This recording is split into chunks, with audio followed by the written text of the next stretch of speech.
Le broker, c'est quoi? Le broker, c'est un intermédiaire entre nous et les marchés financiers. On est d'accord? Donc, en fait, il faut savoir que nous, comme ça, on ne peut pas avoir accès directement au marché, au graphique, prendre des positions, etc.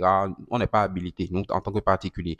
Du coup, il y a des structures qui, généralement, vont prendre ces agréments et sont habilités à avoir accès au marché, à prendre des positions sur les marchés. Du coup, ils nous offrent ce service-là du fait que, voilà, on passe par leur serveur pour pouvoir trader. Donc, nous qui ne sommes pas habilités à pouvoir trader sur les marchés financiers, on passe maintenant par leur serveur pour pouvoir, voilà, pour pouvoir avoir accès au marché, donc à pouvoir trader.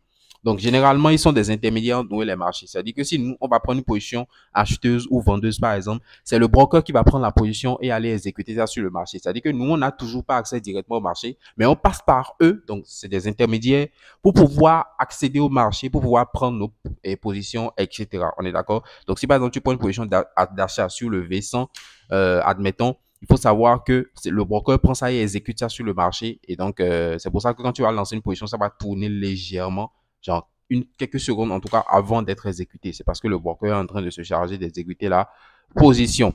Toutes sortes d'ordres, que ce soit le stop loss, le take profit que je vais expliquer par la suite, c'est le broker qui va prendre ça et va exécuter ça. On est d'accord? Tes positions ne vont pas directement sur le marché.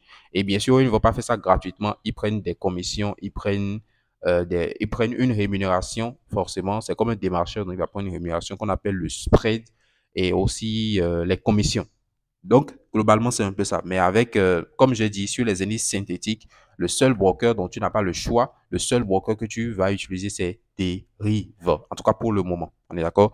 Donc, en tout cas, problème de commission, de spread, etc., le broker n'est pas si cher que ça. Donc, sois tranquille. Sinon, si c'était avec le forêt, je vais te dire les critères pour pouvoir choisir un bon broker. On est d'accord? Sauf que ici, tu n'as pas le choix. C'est que Deriv. Donc, il n'y a pas de critères ici. Tu choisis Deriv. On est d'accord? Tu vas voir juste en bas de cette vidéo, j'ai envoyé un lien par lequel tu vas pouvoir créer ton compte de trading sur Deriv. Donc, tu vas juste cliquer sur le lien et le lien va t'envoyer sur cette page. Donc, le lien va t'envoyer directement sur cette page. Tu vois, ils vont te dire open démo et compte. Sois tranquille. Toi, tu veux créer un compte réel, on est d'accord, mais tu dois d'abord passer par la création de compte démo. Donc, quand tu vas avoir démo et compte là, ne panique pas, etc. Pour ceux qui ne savent pas, le compte démo, c'est quoi? Le compte démo, c'est un compte dans lequel tu peux créditer l'argent que tu veux, même 100 000 $ si tu veux. Ce qui est sûr, c'est de l'argent fictif. Donc, tu pourras pouvoir prendre des positions en mode démonstration, quoi, tu vois. Ce qui est sûr, c'est de l'argent fictif. Donc, si tu perds, tu ne perds pas ton argent. Si tu gagnes, tu ne peux pas retirer parce que c'est pas ton argent, c'est de l'argent fictif. On est d'accord. Donc, c'est généralement, ils ont fait ça pour pouvoir permettre aux gens de s'exercer. Quoique moi, je pense que il faut pas créer de compte démo. Le compte démo, ça ne vous apprend rien. Parce que déjà, le sérieux que tu vas mettre à faire tes analyses, à travailler, à trader, on est d'accord, tu ne peux pas mettre ce même sérieux sur un compte démo. C'est impossible que sur un compte réel. Même si c'est un compte réel de 20 $ là, le sérieux que tu vas mettre, parce que tu sais que c'est ton argent réel là, le sérieux que tu vas mettre sur ça ne sera pas la même que un compte démo. Tu peux prendre une position sur un compte démo et tu vas oublier, tu vois, parce que c'est pas ton argent de toute façon. Tu vois un peu ce que je veux dire? Donc, tu ne vas pas mettre du sérieux. Or que tu as créé le compte démo pour pouvoir te permettre de t'exercer. Sauf que là, ça ne va pas te permettre de t'exercer tout simplement parce que le compte le compte démo ne te permet pas de faire un travail sérieux en fait. Le compte démo ne te permet pas de faire un travail sérieux. On est d'accord? Désolé pour le bruit.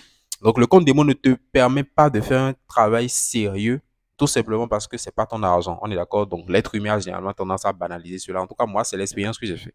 Donc, je ne vous conseille pas de créer un compte démo, d'utiliser un compte démo à défaut de vouloir utiliser un compte démo pour s'exercer, déposer de l'argent réel, même si c'est 10 $. Le dépôt minimum, c'est 5 $, je crois. Même si c'est 10 $ ou bien 20 $, 15 $, déposez. Faites comme si c'est votre compte démo. On est d'accord? C'est mieux.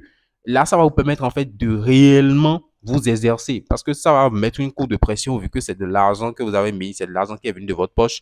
Ça va vous mettre un peu plus de sérieux sur votre apprentissage. On est d'accord? Et lorsque vous allez perdre de l'argent, vous allez perdre de l'argent réellement. Donc ça va vous faire mal et vous allez vouloir ne plus, genre vous allez corriger le tir quoi, vous comprenez? Or que quand tu perds de l'argent sur un compte démo, ça ne te fait pas mal, du coup tu ne vas même pas chercher à savoir qu'est-ce que tu as fait mal, etc., etc. Du coup il y a beaucoup de choses.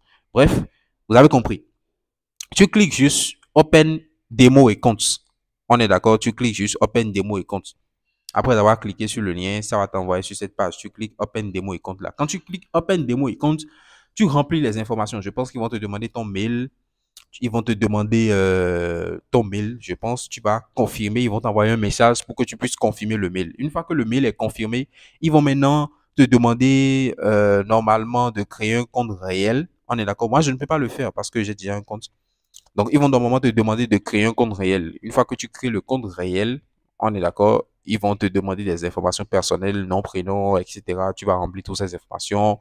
Euh, pays, adresse, tout ça, toi, tu remplis toutes ces informations-là. Et je pense que voilà, tu as ton compte réel. Maintenant, tu vas aller dans la partie Trader Hub. Il y a une partie là, Trader Hub. Tu vas là, et tu vas dans CFD et tu vas remarquer euh, les comptes de trading qui sont là. Tu vas pouvoir créer maintenant ton compte MT5. On est d'accord, ton compte dérive MT5. Et puis, en tout cas, c'est pas compliqué. Juste rentre dedans et clique le lien sur le processus. On est d'accord. Après, si tu fais un dépôt, tu vas avoir une partie où ils ont mis caisse. Maintenant, si c'est que tu as des problèmes par la création de compte là, n'hésite pas à écrire dans le Discord pour qu'on puisse t'aider à régler ce souci.